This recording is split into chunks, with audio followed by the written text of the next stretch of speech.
আসসালামু আলাইকুম। আমি এতক্ষণ তোমাদের বক্তব্যগুলো শুনছিলাম। অসাধারণ, সত্যি অসাধারণ। তোমাদের মেধা, তোমাদের অধ্যবসায় এবং সর্বোপরি তোমাদের কনফিডেন্স আমাদেরকে মুগ্ধ করেছে। এবং আমরা আশা করব যে তোমরা তোমাদের জীবনে প্রত্যেক ক্ষেত্রে তোমরা সার্থক হও এবং দেশের মুখ উজ্জ্বল করো বিশ্বের দরবারে।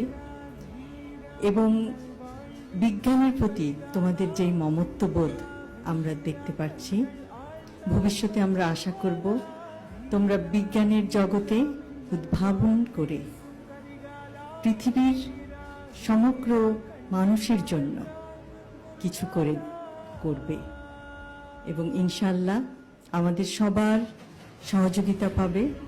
এবং যে কোনো সময় যে কোনো রকম তোমাদের প্রশ্ন থাকে যদি বিজ্ঞানের জগতে, তাহলে তোমরা তো জানো যে তোমাদের বিচারক মণ্ডলীরা সবসময় তোমাদেরকে অনুপ্রেরণা দিয়েছেন, তোমাদেরকে পথ দেখিয়েছেন কিভাবে তোমরা তোমাদের প্রজেক্টগুলিকে আরও সুন্দর করবে, আরও বিস্তারিতভাবে সবার কাছে তুলে ধরবে।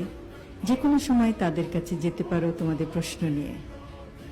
বিজ্ঞান চর্চার কোনো শেষ নাই, কিন্তু বিজ্ঞান চর্চার মাধ্যমে পৃথিবীকে অনেক কিছু দেওয়ার আছে এবং আমার বিশ্বাস তোমরা তা পারবে।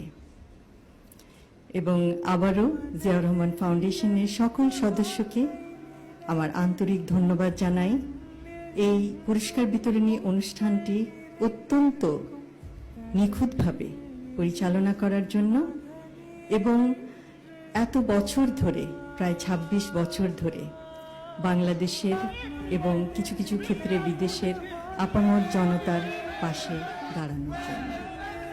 আবারও বলছি, জিয়াউর রহমান ফাউন্ডেশন সমাজ সেবামূলক কাজের একটি অসাধারণ দৃষ্টান্ত। সকলকে ধন্যবাদ।